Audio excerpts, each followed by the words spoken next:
And we're recording. Alexander, What's my up, guy, dude? the Viking. Good to see you, brother. Good to see you too, man. I appreciate you coming on. Dude, of I know course. you're busy. Oh, man. Real quick, just to give a little backstory, we met at Collective, Yeah.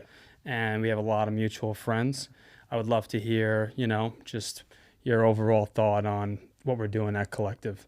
Oh man, I love what you guys have done there. Every time I go into the Collective, it just feels like, you know what I love about it is it just doesn't feel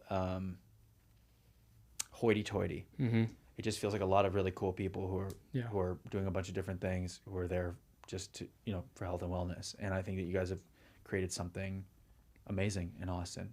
And like every time I walk into that gym, I see people, and I'm just like I ran into Whitney Cummings the other day or yesterday. Yeah.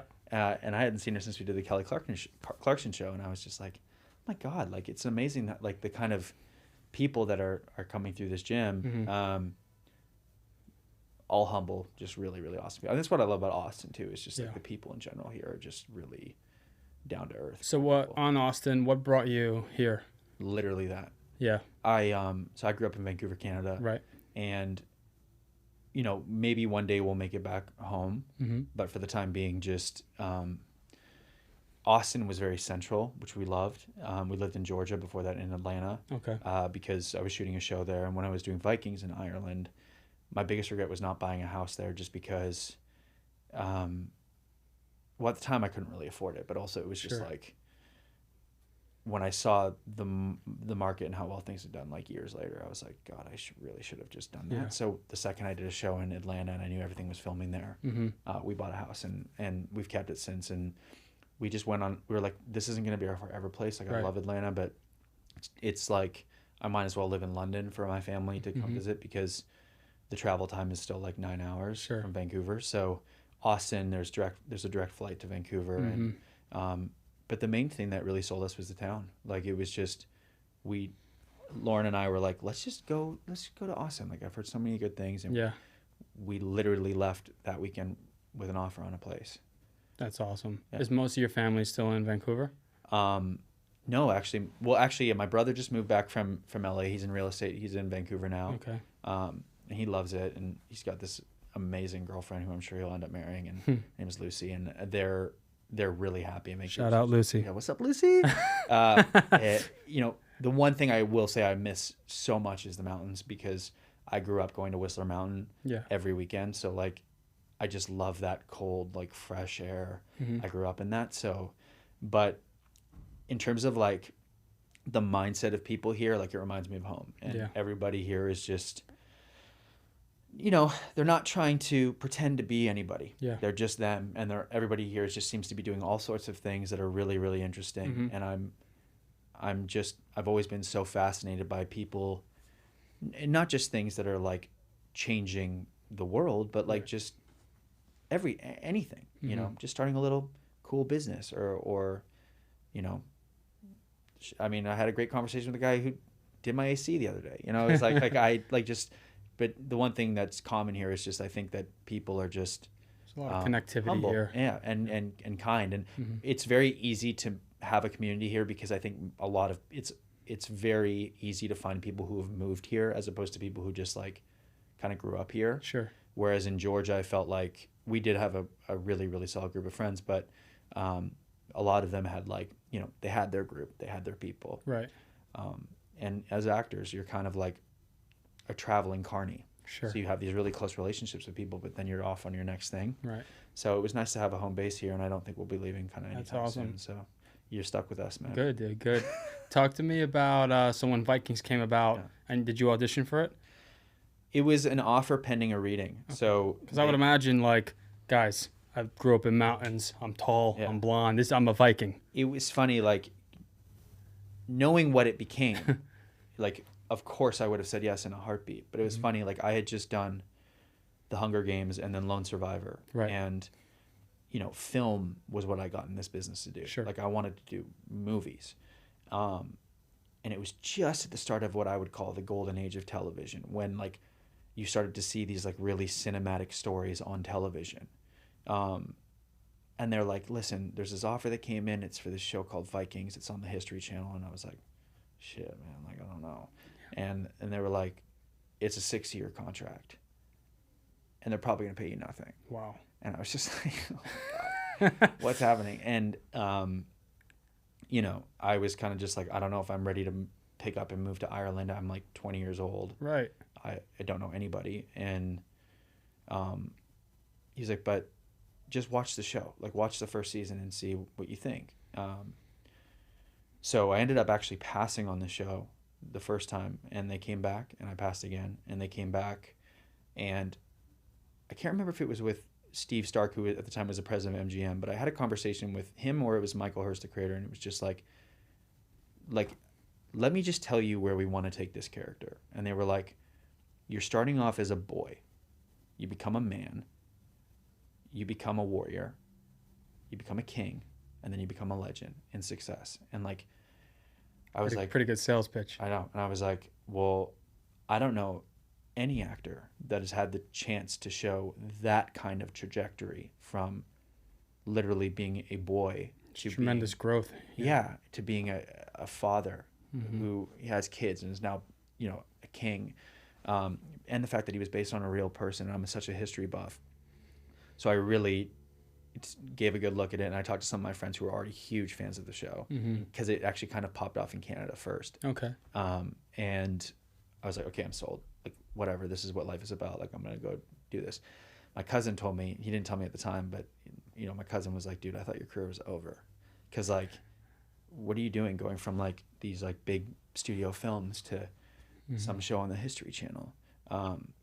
But to me, that has always been my way of picking projects in general. And it's never served me wrong, because to me, it's about the story. It's about the show. Like, if it's a great story and it's great people involved, I should be so lucky to be a part of it, right? And whether or not people see it, of course you want as many people to see it. And that's what I love about acting, is when you feel like you've had some sort of connection with your audience and you've inspired them in some sort of way.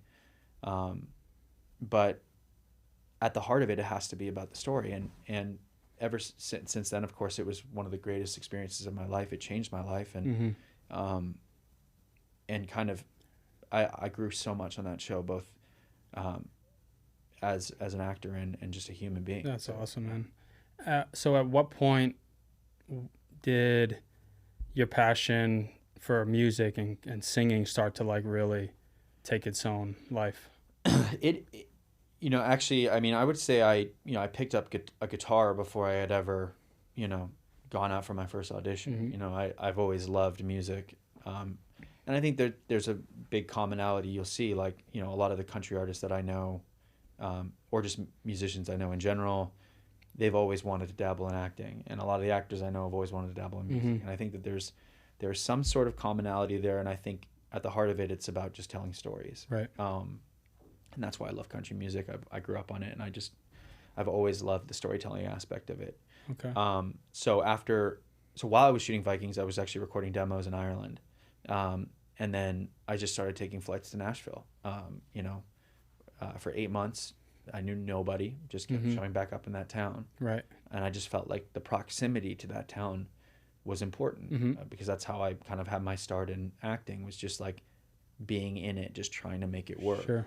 And then I was on a Delta flight going to Nashville one day, and this band was a fan of my show, and they ended up producing me, and we ended up signing at, you know, this big label. And it was amazing that it all happened the way it did. Truthfully, though, like, this was never like I'm changing careers ever. Like, for me, it's like, I think it's a lesson in humility, and you're never too successful ever to start at the bottom of something new. Right. In fact, I think that's what life is about, right? Is like, so, you know, I could show up at a Comic-Con. I was thinking about this the other day. I was like, it's so funny. I can go to a Comic-Con in Brazil and there'll be thousands of people that show up, right? But then you're in Nashville playing at a bar for 20 people. And that's amazing. Yeah. Like, that's what I love. And I just told the label, like, listen, whatever we put out, like, I don't have the luxury of being able to go on tour for 200 days. So whatever we put out, it's just got to be something that I'm really proud of, that I would want to hear. So it's not going to be as consistent, I think, as most people, and that's fine by me. It's certainly not like my bread and butter. You know, acting is my first love. But I'm very, very grateful for the opportunity, and we're getting ready to put up more stuff, and That's cool, it's man. been an amazing experience. How often do you head back to Nashville? I was just there for about 2 weeks Mm-hmm. writing. I mean, truthfully, I think if if it was 10 years ago, I probably would have just moved there. Mm-hmm. But a lot of these writes now I can do over Zoom. And then if I have free time, I'm in Nashville. So, I mean, lately, not as much as I would like, but I'll go for longer stints. So I'll be there for like 2 weeks, and then I'll go, work. Sure. I know Obviously, Collective's really excited about it because it's very similar to Austin in a lot of ways. Totally. So we're going to open there in sometime next year. So it's going to be a lot of fun. And it's actually a genius idea, because the one thing I think that Nashville is missing is a collective. It has nothing like that there. So that's actually genius. Yeah, so we're pumped for that. I'll let you know when we do. Another thing that's super important to me, and I know you as well, you just became a dad. Yeah, dude. Right? And that's its own journey, and there's a tremendous amount of like responsibility there. Yeah. And that's for anyone, let alone someone that has 2 different careers. Yeah. So how do you, well, one, what's it like being a dad for you? And 2, like, how are you finding managing and juggling all your other responsibilities? The greatest honor of my life. I just watched a video, and I can't remember who said this. Maybe it was Elon who said this. He was like, it was Elon. He said, if you want a happier life, have kids. Like, we are genetically programmed to be happier human beings when we have children. I can just say from my own experience, it's so true. All the things that I was worried about when I was going to have a kid, just like instantly vanished. And I was just like, I'm just so enamored by her. And I just feel like it is the greatest honor of my life, just getting to be around her as she grows and help her in that. Right. And it's crazy. Like, every week, I mean, she's only 7 months old, and every week she's getting bigger and bigger and bigger, and just more attentive. And it's just like, it's magical. And I feel like I get to relive my childhood through that, and it's just the best. I mean, like, I was telling Lauren, I'm like, listen, like, at this point I have 10 kids. I'm just like, this is just incredible. It's so much fun. And like it's tough at times, but like, I wouldn't trade it for anything. Yeah, I'm the same way. My son will be 3 in February, and very similar. Like, when I found out he was on the way, it's like, financially, am I ready? No. Do I have the time allocation? No. Do I have like family that's going to be living with me or nearby? No. But it's like, okay, this is happening, and I'm going to figure it out. Best thing that I ever did was have a child, and there's like true purpose to everything else that I do now. Totally. So I'm sure you relate in that. Totally. And I think, like, I mean, dude, I think we all put these insane, like, milestones in our head, and we're like, well, at this time I should be here doing this, making this. And it's like, dude, that's not how life works. No. And that's the beauty of having kids, is like, it becomes so obvious what your purpose is and what life is about. And it's like, you're going to figure it out. And honestly, the stuff you really have to worry about when you have kids, like, that's 10 years away still. Right. Right. It's like, then you're starting to think about, okay, what school do I want to send them to for the next, 8 years or whatever. Right. And then what college, if she wants to go to college, where's that going to be? But like, that's still a long time away. Right. But sometimes I think we all put these crazy milestones in front of us that's just not life. The fun of life is just figuring it out with everything. The moment to moment. Yeah. Yeah, I completely agree. I know, you have your child, and I feel like there's like a program as you get older, but especially like when you have kids, like comparison, right? I try to do a really good job, like, whatever you have, great. Totally. However you do things, great. This is how I operate. This is what I have, and I'm completely content and grateful. But we have a lot of mutual friends that are pretty interesting. We'll leave some names out. Yeah. But with that, I remember first time going to some of their houses, and you would think like their kids are going to be upright, robotic, And like, and then you go there and you're like, dude. no, that's a 3-year-old. You know, of course they're chaotic. They're Yeah. just like my kid. And Totally. it's a special thing. And I mean, you know, I think it was Rogan who said this too on one of his podcasts, but I couldn't agree with this more. It's like, dude, if you can go out for dinner, you got a roof over your head, like, you made it. Yeah. You made it. I mean, truly, like, you're going to be fine. You're going to raise your kid great. You know what I mean? It's like, you're fine. Yeah. Like, all you got to do is keep that thing alive and just For sure. love the shit out of it. And that's it. And enjoy the moments. Exactly. So going back to we met at the gym. So obviously, like, your stack, you know, how important is like optimization and performance for you, and like, what are you doing for it? Yeah, like, I mean, I'm not like, dude, the gym for me is all about mental health. Like, it's not like I'm trying to get ready to, I would love to do like an Ironman one day, just cause I just want to try it. Sure. But for me, it really is about just, I can show up for my family. I can show up for my work so much better if I feel good.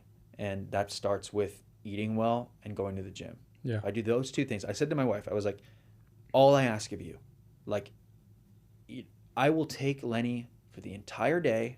I will do everything. Just let me go to the gym. Yeah. If you're cool with that, we're going to have the best relationship ever. Like, I just need that 1 hour, 1.5 hours in the morning to get it done, and I will be able to show up. But if I don't have that, I'm chaotic. Right. You know, like, it grounds me every single day. Yeah. So it's incredibly important to me. Yeah. Like, I have to prioritize that, and that's hard when you're traveling so much too, right? But I've made a deal with myself that, like, I plan to go to the gym every single day this year. Like, I just doesn't have to be some crazy. kind of movement. Just move every single day. I find that like life starts to stack up. You have family, you have work, you have all these other little things that start to really pile up. And the one thing that just allows everything to kind of flatten and be even keel is like when I'm working out, when I'm moving my body. Yeah.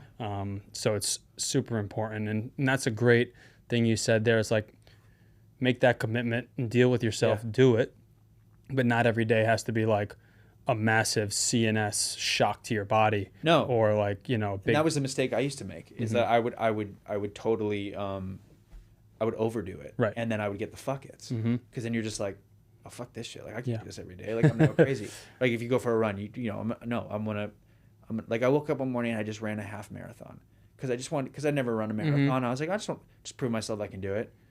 And I was like, mangled the next day. Mangled. Because I wasn't ready for it. I was like, what am I doing? Right. But I'm very extreme that way. And it's like, I think a lot of us we get that fuck it mentality, because it's like you're like, well, I have to lift this heavy and blah, blah. It's like, that's not what the gym is for. It's not like a competition. It's not anything. Just go so you feel good. Right. You remember in like airlines, they used to be like, in case of emergency, like suddenly these masks are going to come down and, you know, make sure you put it on yourself before you put it on anybody else. Like, when I was a kid, I used to be like, that's so selfish. Like, why wouldn't you just, and now I'm like, oh, I get this. This is kind of like life. Like, you have to take care of yourself so that you can take care of Correct. others. You know, so to me, like, showing up for myself is the first step to showing up for my family and my friends and everything. Yeah. So you've worked with some interesting people, right? Did you ever get a chance to like hit the weight room with some of these guys? Dude, I hit the weight room with James Harrison when we were doing heels. Okay. And he was like notoriously one of the most scary NFL players. I actually got messages because I never watched football. I grew up with hockey. And to be honest, like, I don't follow sports that much. Right. I think it's such I don't understand how so many people like know. Like, my brother could tell you everything about every sport. I'm like, dude, how do you follow this? Like, I can barely follow a TV show, like, let alone, you know, a whole season of sports. But like, my friends were like, I can't believe you're working out with James. Like, and this guy is insane. He was really pivotal in helping us actually set up our gym for heels, which is this wrestling show I did. Right. And I mean, he's one of the most disciplined people. He was in the gym every day at like 4 a.m. and just an absolute beast. Just like I've never seen. And then when I did Bad Boys, I had to put on so much weight, which I actually hated. I absolutely hated it. Just how I felt. But Dwayne Johnson sent me his like email, because we worked together when I was like 16 years old. That's awesome. He sent me this great like workout plan.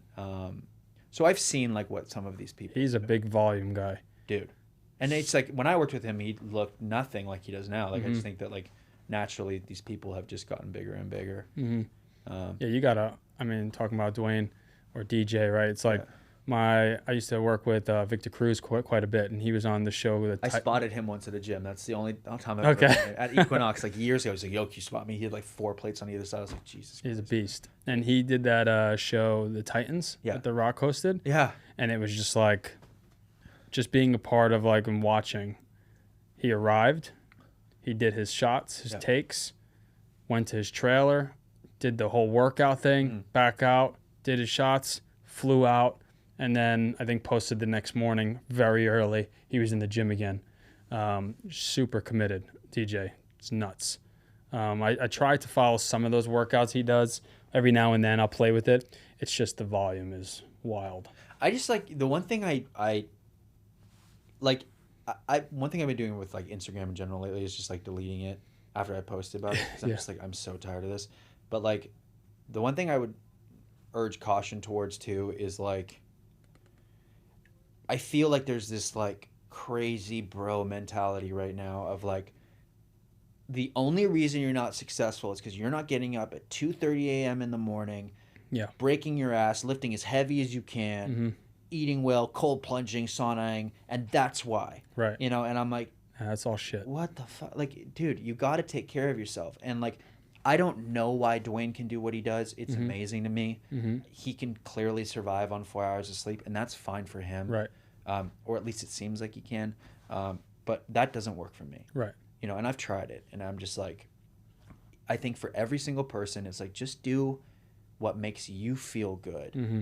And I do think that like pushing yourself is a great thing to do, Yeah. in general. But like we all really have to find that thing that works for us. Yeah, I think there's this theory of a template that we should all be following and maybe aspire to Yeah. like do those things if you have the means to have all this stuff and access. But otherwise, it's like what's going to slowly and progressively get you to where you need to be, and how are you going to sustain it Yeah. every day, Yeah. every week, right? Yeah, that's the hugest thing, right? Is like the consistency. Mhm. Because you're not gonna see much of a change after one day at the gym. Correct. So there's no point in killing yourself after that one day. It's Mhm. like it's just what's more important, I think, is just showing up. Yeah. Every day. 100%. Going forward, are there any projects you're excited about right now that you can talk about? I mean, I don't know if I can talk about. I'll talk about it anyways because like we're about to go do it. But I'm gonna go shoot this film called. We'll see. We'll be okay. This film called Killing Castro, Castro. which I'm really excited about. It's about an assassination attempt on Fidel Castro. Okay. We're gonna be shooting in New York in what day is it today? Today is Wednesday, No, like November 9th, maybe? Yeah, Something like a that. couple days, like 5 days. I'll be Okay. there. So I'm really excited. Al Pacino's in it, which is great. I've been wanting to work. Hooah. Yeah, dude. Shout out Pacino. It's amazing when you get to work with like your heroes. You Dude, know, it's unbelievable. I'm going to fly in just for him to be an extra if I come can. on, dude. Okay. Go. Yeah, absolutely. What a legend. Yeah. So that'll be amazing. Okay. They've actually assembled a really, really cool cast. So I'm really grateful that I get to do this before the new year. Good for you, dude. I I have a lot of really cool gyms just being from New York and all my life there, Yeah. with the exception of the last 2 years here. So, I mean, know about training with Gym Wise Absolutely. out there. Yeah, that'd be amazing. Yeah. I think I'm gonna be living in Jersey, but Okay. we'll see. Yeah. Dude, that's freaking awesome. And I'm so stoked. I've always wanted to work. Mm-hmm. Like New York is one of those places where I go and I'm like, don't know if I could live here, but I fucking want to work here. Yeah. I would love to just be here for like 3.5 months and just like, it is really inspiring to be Yeah. there. But then I know that like shortly after I'm like, get me to the mountains. Like, I need to For get out, sure. you know. For sure.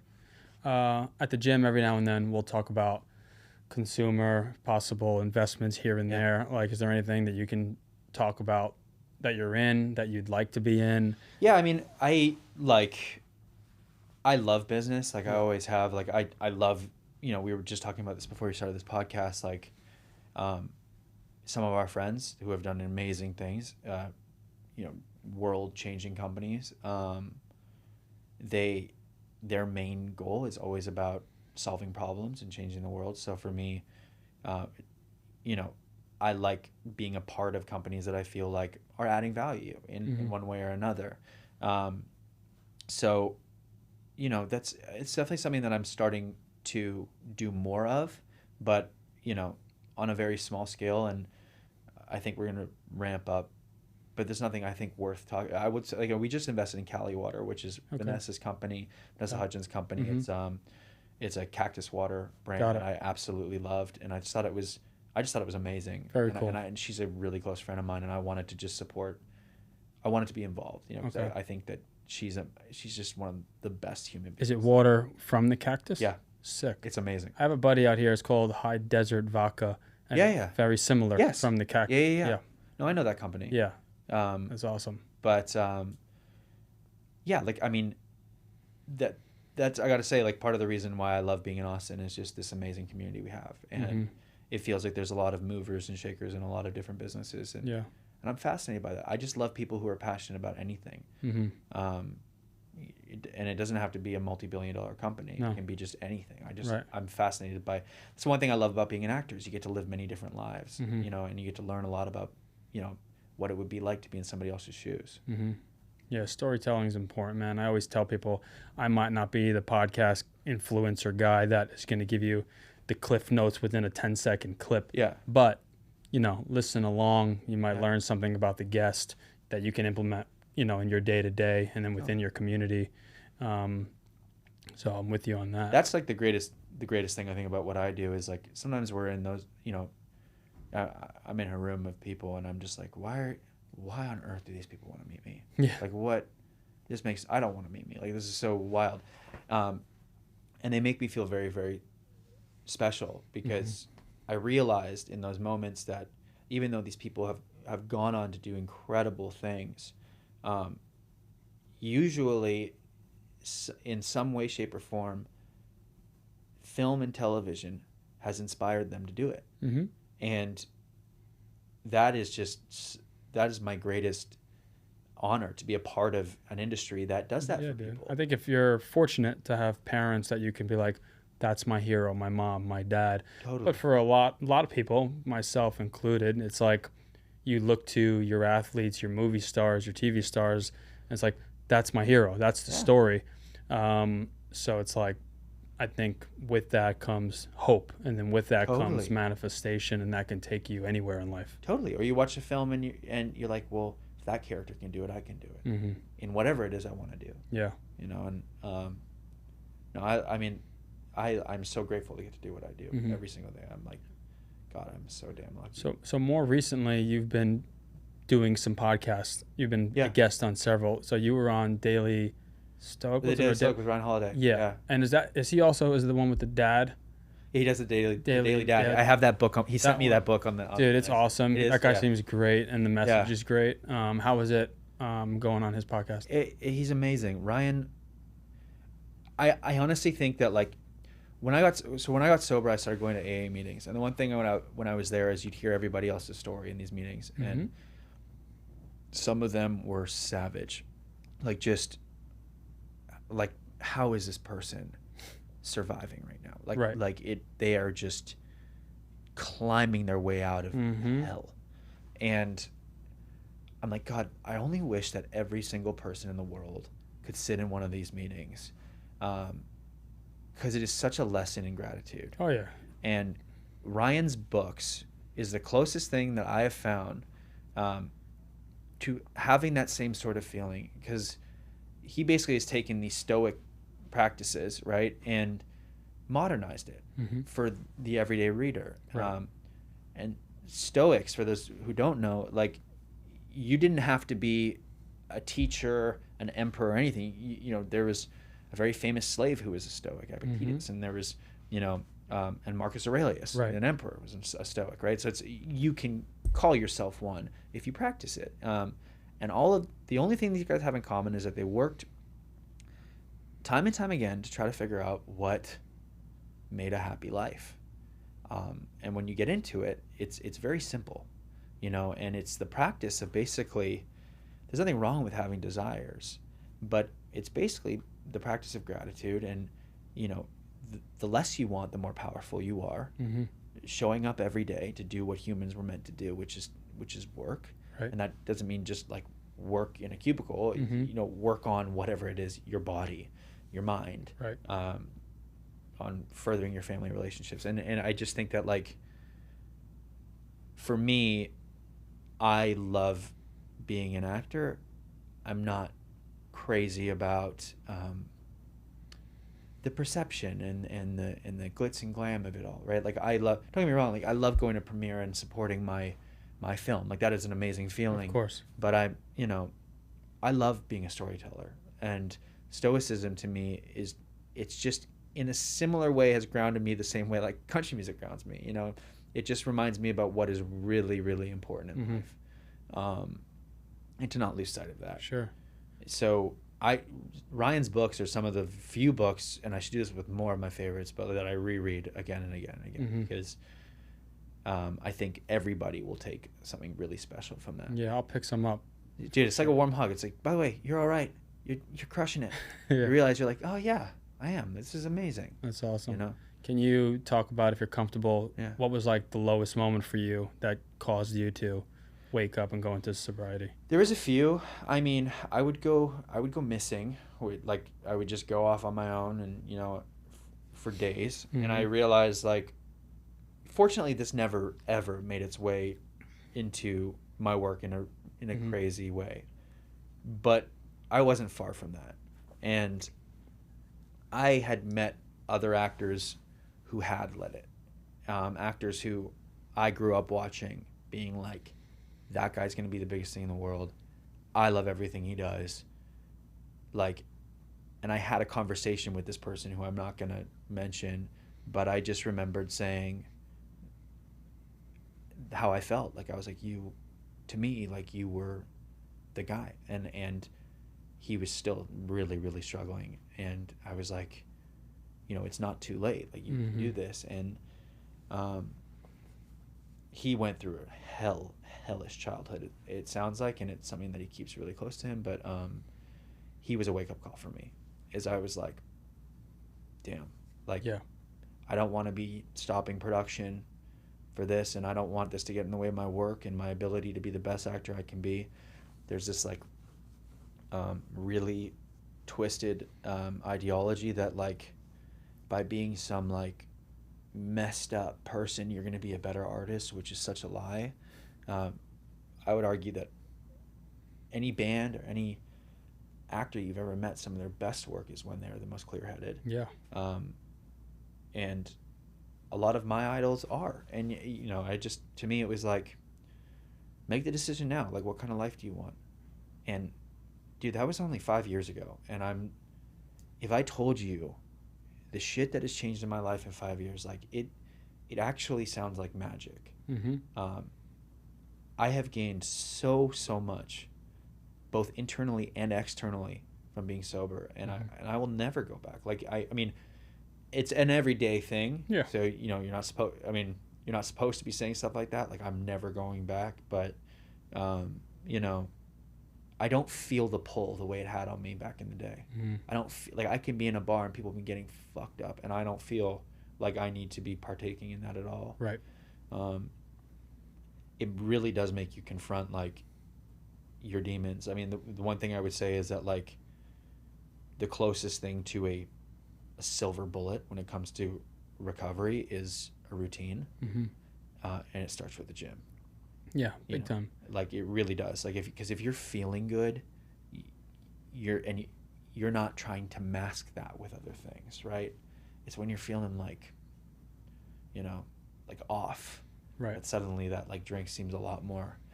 And I wish I could. Like, I was at my friend's house yesterday, and, like, he had a glass of bourbon. He's like, "Do you want one?" I was like, "Well, honestly, yes, I would love to have one with you, but I can't." Yeah. That would be nice, and I wish I had that in me, but I don't. And to be honest, I'm really grateful for the struggles I've been through, because it's made me who I am today, and I'm dependable now, and I can show up for my family. Yeah, so I think too, being 5 years removed and seeing, like, where that one drink could ripple you into and spiral it. Yeah. And then now knowing, like, you said magic. It is magic, right? Because you leaned into that potential that Alexander has, and now look at what you've created. Yeah. Life projects, you know, Yeah. and it's a special thing. And I talk about this too. It's like once you actually have things to lose, everything changes. And, you know, there's a great responsibility with that. But as long as you're leaning into that responsibility, Yeah. it's a positive thing. Yeah. And then all that, like those demons, yeah, they might be crawling here and there, but they don't have power over you anymore. No, totally. And then the question isn't like, man, I've gotten to this place that I've always dreamed about. I want to celebrate and get fucked up. It's, what does 5 more years of this look like? Yep. Right? Mm-hmm. And then it's just this compounding interest on itself, and it is amazing. So, Yeah. do you still partake in any meetings every now and then? You know, completely honest, I should be going to way more. Mhm. I haven't in a long time. Pretty much after COVID, a lot of, you know, during COVID there was a lot of like Zoom meetings, Mhm. and listen, they always say that like your addict is doing push-ups in the parking lot. So like if you're not working on your recovery, Mm-hmm. your addict is working Yeah. to fuck it all up. And I am acutely aware of that. I'll go to a meeting every once in a while, but really it should be a standard practice for a lot of people. I just feel I'm so set in my routine right now that like I feel good, but I don't recommend that to anybody who's struggling with this. Like I think that there's an amazing community in meetings. It's amazing. Yeah. You know, also I don't have a lot of time Sure. like with our newborn, and like I want to spend as much time, I guess she's not a newborn anymore, or 7-month-old. Yeah. But I want to spend as much time with her as possible, and but truthfully I should be going to more meetings.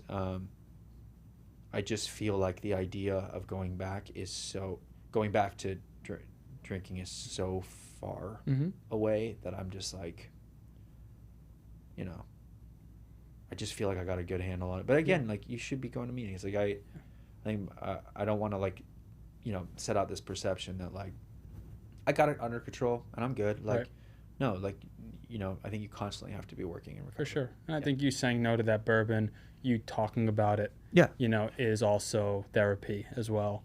You know, Well, the best thing you can do is help other people like that, and Mhm. that's something I actively do, right? So like people who are in recovery or need help, Mm-hmm. I'm on the phone with them, helping them get into rehab or helping them get into the best meeting around them. That's something I do actively. That's really good. You know, so I don't talk about this too much. We don't have to dive into it. So I've never done any drugs ever. Yeah. You know, I wouldn't consider smoking weed a big deal. Even like some It's funny 'cause microdosing that it was the scariest thing for you. experience of my life. Okay. Yeah. Yeah. And I figured out why. They did like a brain scan when I was in rehab, Okay. and they're like, no, like that is probably the worst thing you could possibly touch for your brain. Oh, interesting. It was funny. Yeah. Oh, sorry. So with that, I just, you know, my father, my brother, and my family lost him when we were 12, overdosed drugs. Yeah, and then my mom my brother went down that road. Dude. Yeah, so it was a whole thing. So with that, for me, it was like, I've seen what this looks like, Yeah. you know, from losing a parent to having it affect your entire life, right? Yeah. So I just never did it. Yeah. But then as I got older, I started to know, like, you know, we never had that solid household, mom and dad together, you know, everything's all good. So with that, I've noticed like my relationships, I had this pattern of playing house with multiple women, doing this like whole thing. And then my buddy, Tim Riley, who is sober, you know, does AA, he brought me to like a first meeting. He was just kind of like, Amazing. he was just like, look, I think you're having this like love and sex, you know, kind of pattern here. Totally. I think you should just take a call with me. Yeah. And I did. And then I started paying more attention to like, yeah, these habits aren't healthy, you know, with, you know, my relationship with relationships and sex. So I started to like really try to reel it back. You know, I have my buddies, maniacs, the banter, they'll be like, you know, they'll think it's funny. Right? It's like, Totally. oh yeah, sex addict. Oh, Yeah. I love that. But it's like at its core, you start to remove yourself and look, a lot of people can get hurt. I can get hurt. Multiple people can get hurt. So I try to every now and then, I probably shouldn't I brought it up because like I'm reflecting too. I need to start going to a little bit more meetings just to kind of like, you know, reel it in. And also, like you said prior, everyone should kind of go to these meetings, because real quick you can see like, you know what, everybody's problems are on the table. I'm going to take mine back and be grateful, you know? Yeah. And we all have our shit, you know, it's like, and I was like that too, Mm-hmm. you know, not that long ago. Mm-hmm. Like I, you know, those relationships, they were a way for me to fill a void Mm-hmm. that I hadn't figured out yet, you know, and then you go and you do that hard work. That is what rehab is. Like people, I was confused when I was going there, like what it was, but that's all it is it's like 3 years of therapy put into 50 days. And you're like, we're going to get to the bottom of why you're destroying your life. Mm-hmm. And hopefully you can leave here with that knowledge. You still have to make the choice. Yep. You still got to want to get better. And it's like, if you want to live, like, I'm a firm believer, like, if that's how you live your life, go ahead. Like, Mm-hmm. live your life that way. Like, I have no judgment, but like, I got to a place where I'm like, I want to get my highs from adventures, Mm-hmm. connections, Yeah. and building things. That's awesome, man. And I don't want to be fucking, you know, waking up next to somebody who, you know, at one point you're just like, this gets old fast, Mm-hmm. like really fast. And I'm happy for the experiences. I really am, because I don't think that you get here without them. Correct. I think that's just part of growing up. Mm-hmm. You know? What does legacy look like for you? My kids, man. That's like real legacy above everything. Like I think that's like my family will be. I think the greatest legacy I'll ever leave, no matter what I do or what I Mm-hmm. continue to do. Yeah. When I was a kid, I always thought it was about being a big famous person, and you realize like, dude, like Paul Newman, one of the greatest actors to have ever walked this earth, done so much for humanity. Like, this guy is amazing. Dude, I could find like 50 college guys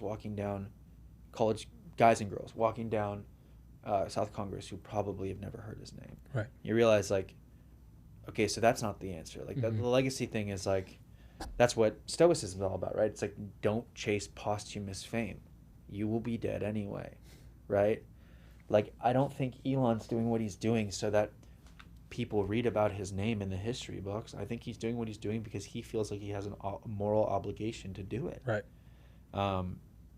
He has this just calling that he's listened to. Mm-hmm. And I think we all have that. It's like, what fills us with joy? And like, what are we passionate about? Like, follow that. That is the key to you feeling this joyous life. Right. Um, That's awesome. That's yeah. a good legacy. Right? Yeah, and there's something, I saw a video not too long ago, and the guy was like, success isn't all the money and the cars and the stuff you own. It's, are your kids picking up the phone to call you and hang out with you? This is the founder of UPS. Right? Yeah, I think so. Yeah, That was I him. just watched that video too. It is awesome. He's you so know? right. And I was like, dude, that's exactly what I Yeah. want. You know, that's beauty right there. That's success. And I always said, and we were just talking about this before we started this podcast, but I think it's worth mentioning, like, you know, there has not been one massively financially successful person that I have ever met, and I mean massively, that has gotten there because they wanted to just make money. Mm-hmm. Like, for them, it was always about a deeper calling, right? Yeah. They wanted to change the world. They wanted to solve a problem. They wanted to help people. Mm-hmm.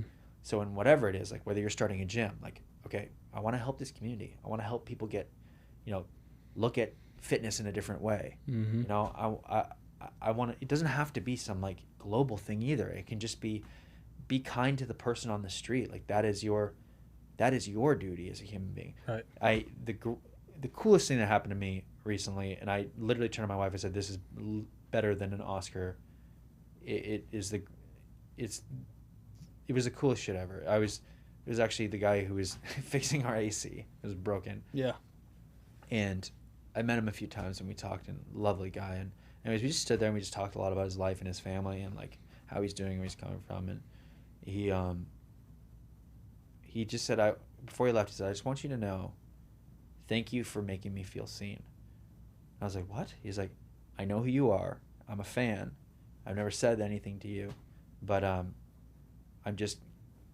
can't thank you enough for just having this conversation with me. And I'm like, dude, who the fuck am I? Right. I'm like, you're keeping our house cool. It's like 110 degrees. Like, what the hell am I doing here? You know, I'm like, are you kidding me? Yeah. And but honestly, like, it moved me to tears. I turned to my wife after he left, and I told her, and she started crying. And I was like, that is what it's all about. Yeah, that's the moment. That shit. Yeah, because then he'll go home, he'll take that energy with that light that, you know, he received from you in those moments, and now he'll sprinkle it into his family, 100%. his community.